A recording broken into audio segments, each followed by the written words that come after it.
Unjustly imprisoned after a shocking incident, Nerd Boy, a victim of relentless bullying, meets a legendary martial arts champion. Under his guidance, he pushes his limits, determined to confront his tormentor and seek revenge. Today, we're going to recap the story of the movie, Shark: The Beginning, from 2021. In the opening scene, we are introduced to a star boxer named Yom. He is soon about to turn 17 but is already a prominent name in the national-level boxing tournaments. One night after a significant win, he is excited to return home. His mother and little sister are preparing a surprise and cannot wait for him to see it. However, upon reaching home, Yom finds them on the ground covered in blood. Someone attacks him from behind and tries to kill him as well. But being a skilled fighter, Yom takes out his anger on the killer and beats him to death. The scene shifts to 2 years later at a high school. Some guys are listening to the news about Yom's imprisonment. The people he killed were robbers, but since he used his boxing skills on them, it was considered an attack and not self-defense. Hence, the teenager was sent to jail for murder. In front of the class sits a shy and timid kid named Subin. He was heavily bullied in his previous school, which caused him to be socially anxious. But after moving into this one, he has made a few new friends and is getting his life back on track. The teacher arrives and introduces a new student to the class. He is a boxer named Tony who was the main bully at Subin's former school. Subin shakes in fear at the sight of Tony. All the terrible memories of him crouching down in the dark come back to him. When the teacher is not around, Tony beats up the previous bullies to assert his dominance. He also says hi to Subin and starts hitting him for no reason. A girl speaks up for Subin, pushing the bully away. But in turn, Tony hits her as well. For the first time in his life, Subin stops him, begging him to leave her. He regrets it instantly after, as Tony is now sure to teach him a lesson. To defend himself, Subin picks up a ballpoint pen from the ground. Tony challenges him to use it, and in a moment of panic, Subin stabs him in the eye. In the following scene, Subin is in court being accused of attempted murder. Because he is too scared to speak against the bully, he is declared guilty and sentenced to 2 years imprisonment. After that, the poor kid is arrested and made to board a bus full of young criminals.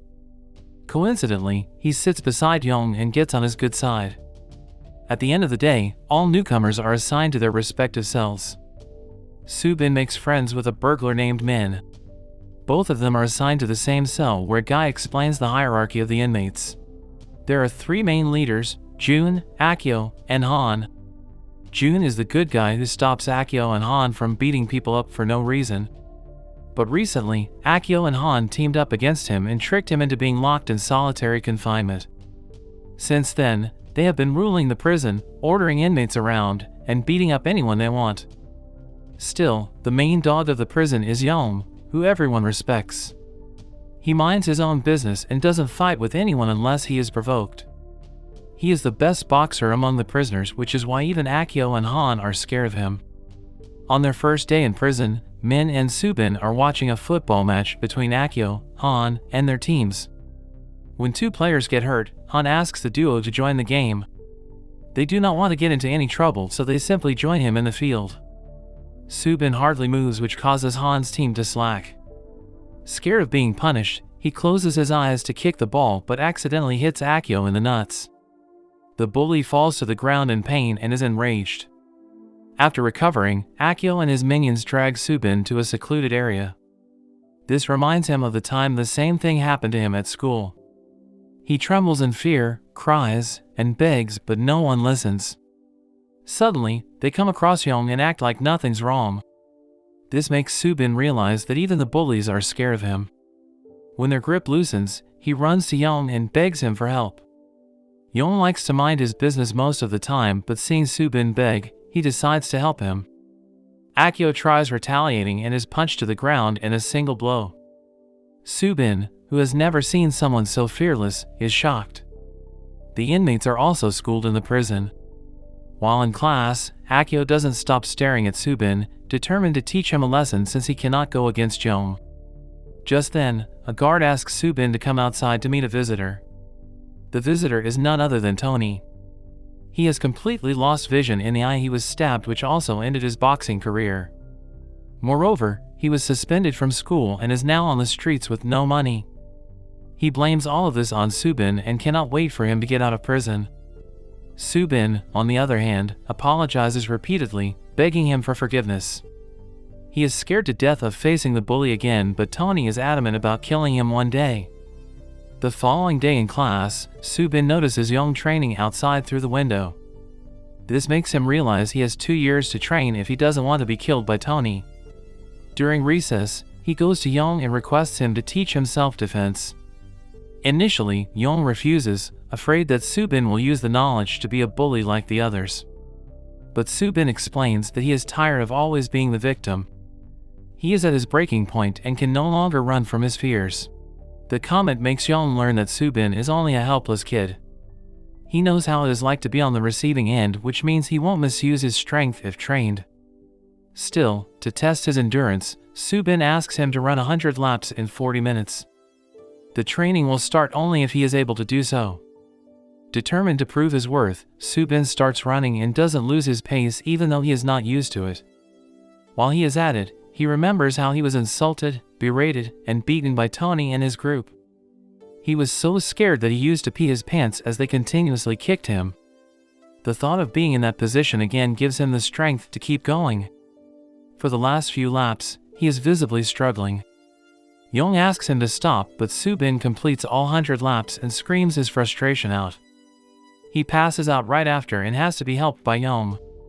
The boxer now understands that Subin is really in need of help. Hence, he talks to the prison's warden to shift him to his cell. The man is a fan of Young from all his boxing matches and knows that he is not a bad person. Hence, he and Subin are allowed to stay in the same cell. In the following scene, Young prepares Subin for the first day of training. He is asked to do a few push-ups, but his form is so bad that it makes Young sigh. He registers that he has to be very patient with the kid. In the meantime, Akio is also training and planning to get his hands on Subin when he is not with his boxer bodyguard. His minions say that they should target Min because he used to be friends with Subin. If he can bring Subin away from Young, they can finally get their way with him. Somewhere else, upon seeing that Subin cannot even do a pull-up, Young asks him how he has been living life with such a weak body. Subin, in turn, claims that he is too tired and wants to rest. Young almost questions if he made a mistake by agreeing to train him.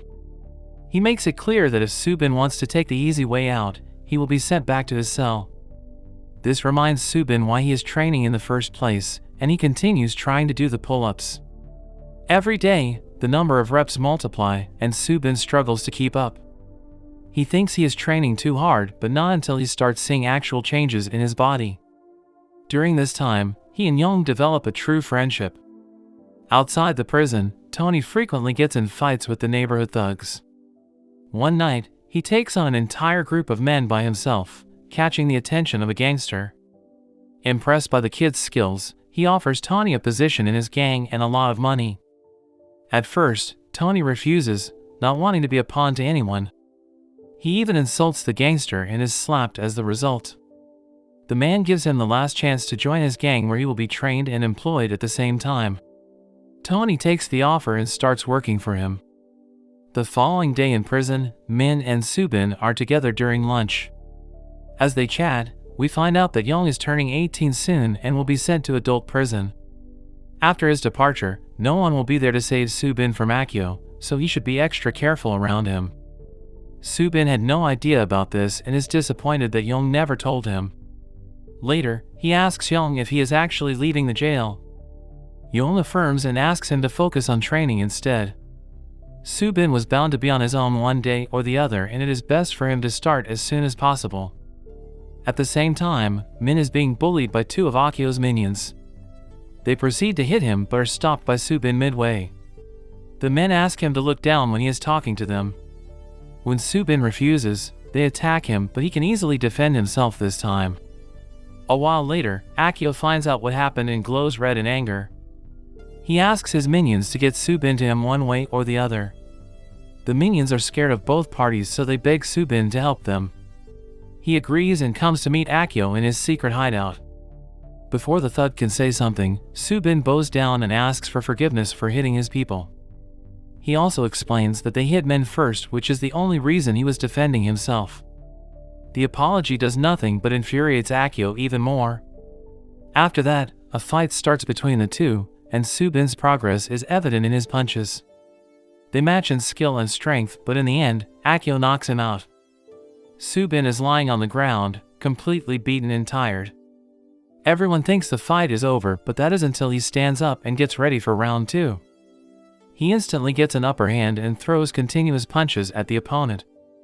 The fight only stops when Young arrives and stops him. They walk away with pride, making sure no one else messes with Young again. In the meantime, Tony has been getting recognition as a street fighter. He learns the ruthless ways of gangs and is happy to have found an opportunity to do exactly what he likes. In the following scene, Subin and Young are training for the last time. Subin is almost able to land a punch on Young's face. The training is finally complete, and it is also the time Young moves out. Before leaving, Young asks Subin if he knows what sharks are like. He elaborates that a shark has to always be on the move because once it stops, it will sink. He advises Subin to be like a shark and says goodbye. After his departure, Jun is brought out of solitary confinement. In his presence, the bullying is bound to go down. That day, Han challenges Subin to a fight. If Subin wins, he promises to stop troubling anyone in the prison from now on. They decide to meet behind the warehouse in 5 days for the match. Between this time, Tony comes to meet Subin. He has heard the rumor about Subin's training and how strong he has become in the past year. Instead of being worried, he is excited because the fight between the two will be more interesting. In the following scene, Subin and Han are fighting in front of everyone. They are equally skilled, but against Subin's willpower, even Han doesn't last long. Eventually, they are found by the guards and put into solitary confinement. A few days later, they are released. Han accepts his defeat and promises to never hurt anyone as promised. As time passes, all the leaders start getting along. No more fights occur in the prison and everyone befriends everyone. Somewhere else, Young is training another man like Subin. When he is about to give up, Young gives him the example of Subin and keeps him motivated. Finally, 2 years pass and it is time for Subin to be released. Outside, Tony is waiting for him to teach him a final lesson. Subin asks him why he hates him so much, but doesn't get an answer. The last battle starts and the two struggle to land a single punch on each other. Soon, Tony gets an upper hand and hits him continuously as he used to when they were in school. When Subin is at his lowest, he remembers Young's comment about sharks and gets up. With renewed motivation, he attacks the bully and defeats him with a special punch that Young had taught him. Then, he walks away, leaving an injured Tony behind.